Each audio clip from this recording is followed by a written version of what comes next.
परिचय। प्रिय दोस्तों, आपने निश्चित रूप से किसानों को धान के खेतों में काम करते देखा होगा। वो पूरे दिन लगातार काम करते रहते हैं, लेकिन क्या आपने कभी सोचा है कि उन्हें पूरे उत्साह के साथ अपना कार्य करने के लिए ऐसी ऊर्जा कहां से मिलती है?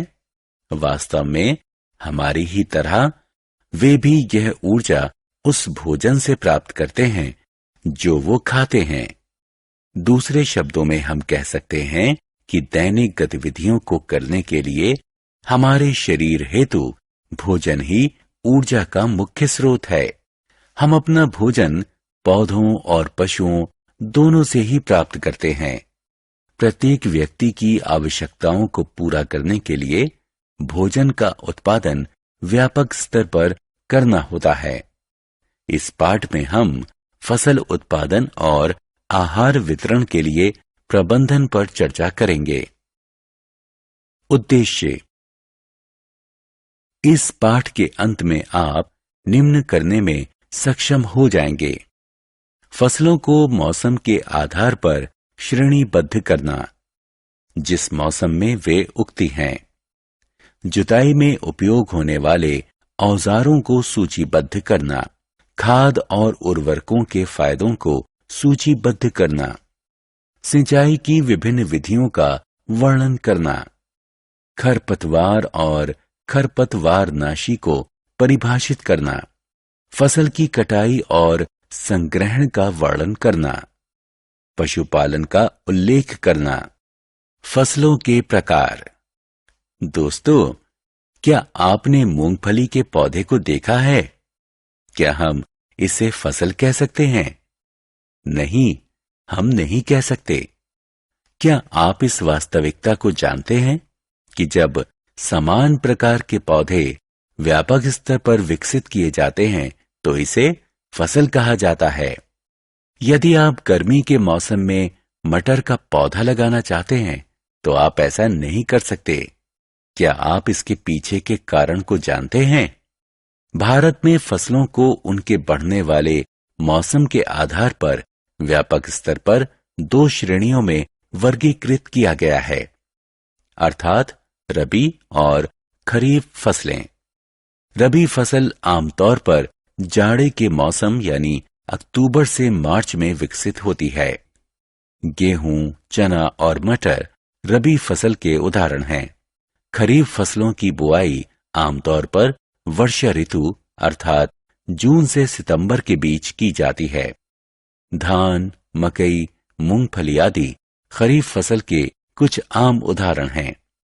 अनाजों को पैदा करने के लिए विभिन्न गतिविधियां की जाती हैं, जिनको कृषि कार्य कहा जाता है। आइए इनके बारे में विस्तार से एक एक कर जानते हैं। कृषि औजार। प्रिय दोस्तों, क्या आप जानते हैं कि किसान किस प्रकार एक बड़े से खेत में फसल उगाते हैं? उनकी पहली आवश्यकता क्या होती है?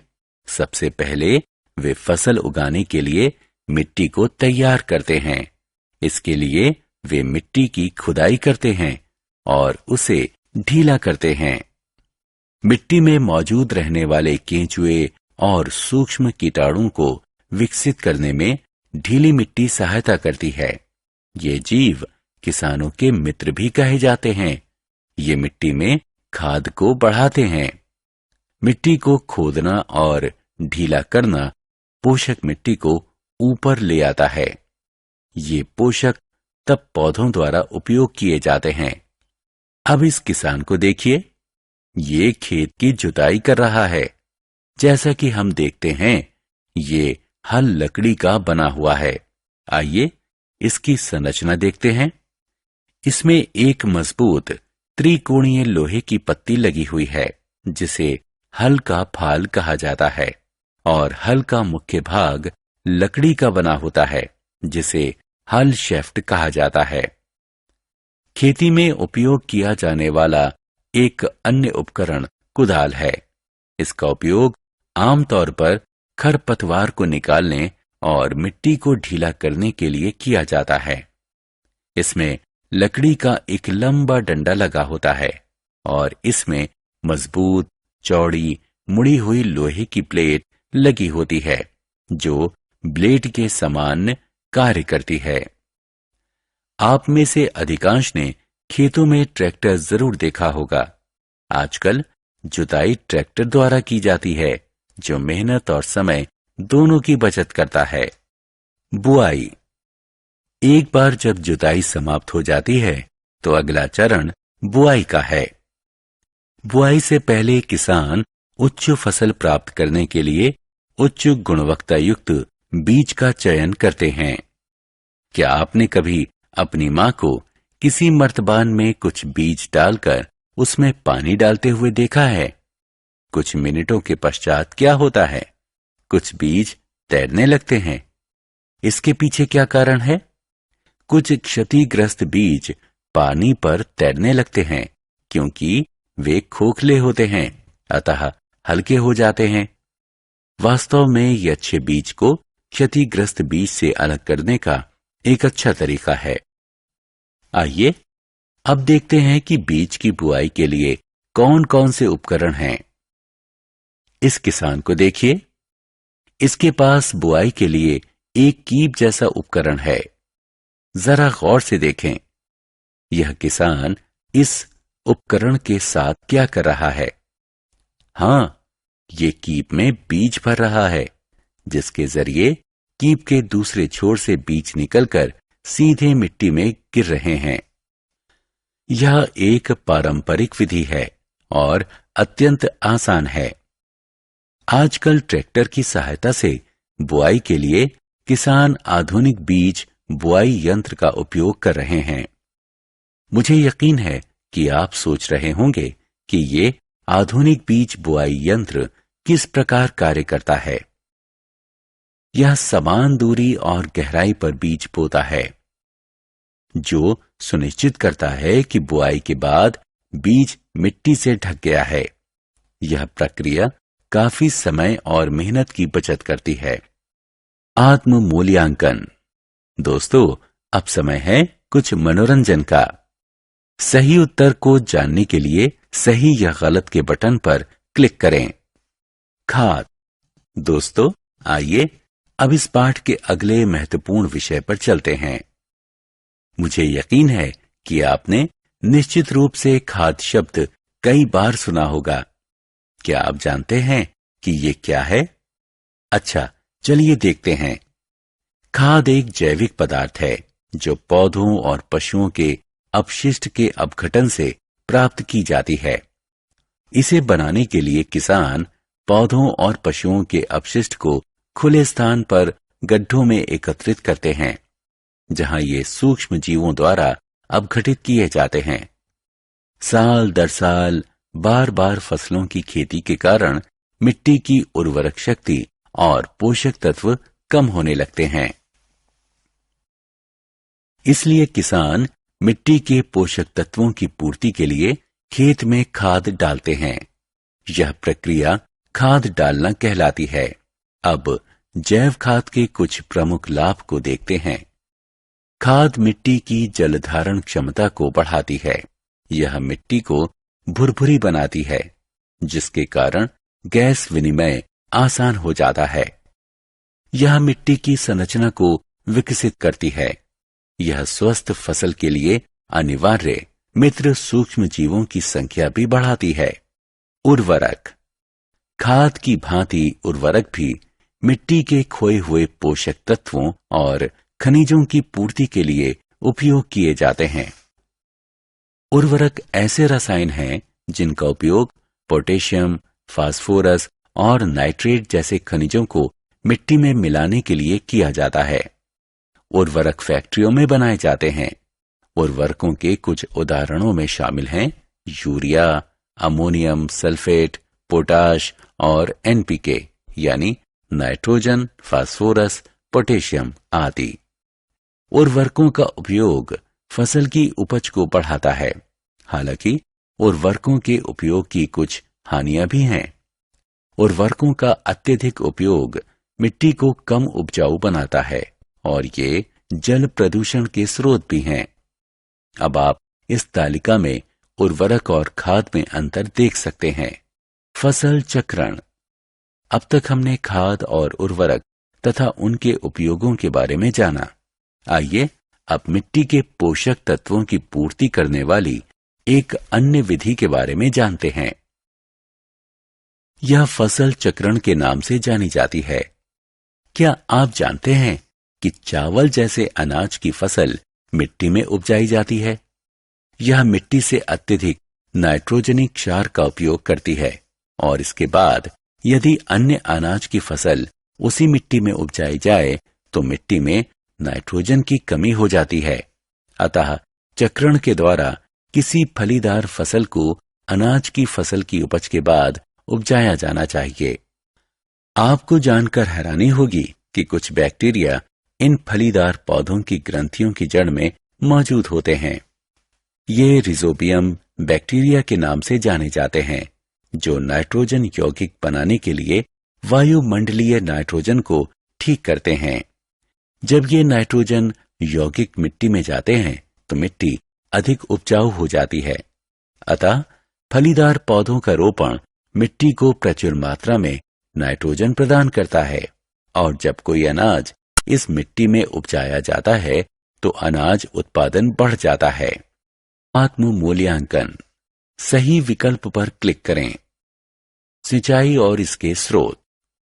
दोस्तों, जैसा कि हम सभी जानते हैं, सभी सजीवों के लिए जल अत्यंत अनिवार्य है, लेकिन फसल के उत्पादन में इसकी क्या भूमिका है? वास्तव में जल फसल के लिए आवश्यक है, क्योंकि सूखी परिस्थितियों में बीज का अंकुरण नहीं हो सकता। जल पौधे की जड़ों द्वारा सूखा जाता है और इसके साथ साथ खनिज और उर्वरक भी सूख लिए जाते हैं। इसलिए खेतों में फसलों में पानी डालना सिंचाई कहलाता है। सिंचाई का समय और आवृत्ति मिट्टी दर मिट्टी, फसल दर फसल और मौसम दर मौसम परिवर्तित होती रहती है। अब प्रश्न ये उठता है कि सिंचाई के स्रोत क्या क्या हैं? जी हां, ट्यूबवेल, तालाब, झील, नदियां, डैम और कैनाल सिंचाई के कुछ मुख्य स्रोत हैं। सिंचाई की आधुनिक विधियां। आइए अब सिंचाई की आधुनिक विधियों को जानते हैं। फव्वारा प्रणाली। यह प्रणाली ऊबड़ खाबड़ भूमि के लिए काफी उपयोगी है, जहां पर्याप्त जल उपलब्ध नहीं हो पाता। इस प्रणाली में लंबवत पाइप, जिसमें शीर्ष पर घूमने वाले नोजल लगे होते हैं, मुख्य पाइपलाइन से नियमित अंतराल पर जोड़े जाते हैं। जब पंप की सहायता से दबाव में मुख्य पाइपलाइन के माध्यम से जल को प्रवाहित होने दिया जाता है तो यह घूमने वाले नोजल से निकलता है और इस प्रकार फसल पर पड़ता है जैसे वर्षा हो रही हो। अगली प्रणाली रिसाव प्रणाली है। इस प्रणाली में जल बूंद बूंद कर सीधा जड़ों में गिरता रहता है। यह फल के पौधों, बगीचों और पेड़ों में जल डालने का उत्तम तरीका है। हम देख सकते हैं कि जल जरा सा भी बर्बाद नहीं होता, इसलिए हम कह सकते हैं कि ये उन क्षेत्रों के लिए वरदान है जहां पानी की उपलब्धता कम है। फसल की कटाई। दोस्तों, क्या आप सोचते हैं जब फसल पक जाती है तो किसान क्या करता है? हाँ, वो फसल को काटता है। यह प्रक्रिया कटाई कहलाती है और यह महत्वपूर्ण कार्य है। आइए अब जानते हैं कि कटाई कैसे की जाती है। कटाई की प्रक्रिया में फसल को निकाला जाता है या दरांती अथवा कटाई मशीन का उपयोग कर जमीन के निकट से काटा जाता है। इसके बाद अनाज के बीजों को भूसे से अलग किया जाता है। इस प्रक्रिया को गाहना या भूसे से अलग करना कहते हैं। यह एक मशीन की सहायता से किया जाता है जिसे कंबाइन कहते हैं, जो वास्तव में एक जुड़ी हुई कटाई और कहाई की मशीन है। फसल का भंडारण। एक बार कटाई हो जाने के बाद फसल को बड़े भंडार में संग्रहण किया जाता है। हमें फसल को संग्रहण करते समय सावधानी रखनी चाहिए, क्योंकि यदि कटे हुए अनाज को बिना सुखाए संग्रहण कर दिया जाए तो वे बर्बाद हो सकते हैं या इन पर सूक्ष्मजीव आक्रमण कर सकते हैं। अतः वे अपनी अंकुरण की क्षमता खो देंगे। इसलिए अनाज में मौजूद नमी को कम करने के लिए उन्हें सूर्य के प्रकाश में भलीभांति सुखाया जाना चाहिए। क्या आप इस तथ्य को जानते हैं कि किसान अनाज को पटसन के झोले या धात्विक डब्बों में संग्रहित करते हैं, लेकिन व्यापक स्तर पर अनाज के संग्रहण के लिए बुखारी और अन्य भंडार का उपयोग करते हैं। आमतौर पर लोग अनाज के संग्रहण के लिए लोहे के ड्रम में सुखाए हुए नीम के पत्ते भी रखते हैं, क्योंकि ये पत्ते अनाज को कीटों व सूक्ष्म जीवों से बचाते हैं। पशुपालन। दोस्तों, क्या आप जानते हैं कि पशु भी हमें विभिन्न प्रकार के खाद्य पदार्थ प्रदान करते हैं? तटीय क्षेत्रों में रहने वाले कई लोग मछली का सेवन उनके आहार के मुख्य भाग के रूप में करते हैं। आपको यहां जानकर हैरानी होगी कि फसल उत्पादन प्रक्रिया के समान ही पशुओं का पालन भी घर या बाड़ी में किया जाता है। उनको उचित आहार, आश्रय और देखभाल प्रदान की जाती है ताकि वे हमें खाने के लिए स्वस्थ पदार्थ प्रदान कर सकें। यह प्रक्रिया पशुपालन कहलाती है। दूसरे शब्दों में हम कह सकते हैं कि पशुपालन का अर्थ है व्यापक स्तर पर पशुधन का पालन और पोषण। आत्म मूल्यांकन। अब ये समय कुछ मनोरंजन का है। सही विकल्प को उठाकर उपयुक्त स्थान पर रखें। सारांश। आइए हमने जो कुछ सीखा है उसे संक्षेप में दोहराएं। भारत में व्यापक स्तर पर अनाज जिन मौसमों में उपजते हैं उसके आधार पर इन्हें दो प्रकारों में वर्गीकृत किया जाता है, रबी और खरीफ। फसल को उचित समय अंतराल पर जलापूर्ति करना सिंचाई कहलाता है। मानवीय रूप से या मशीनों द्वारा पकी हुई फसलों को काटना कटाई कहलाता है। अनाज को उसके भूसे से अलग करना गहाई कहलाता है। अनाज को कीट और सूक्ष्म जीवों से बचाने के लिए अनाज का उचित संग्रहण अनिवार्य है। पशुधन का व्यापक स्तर पर पालन और पोषण करना पशुपालन कहलाता है।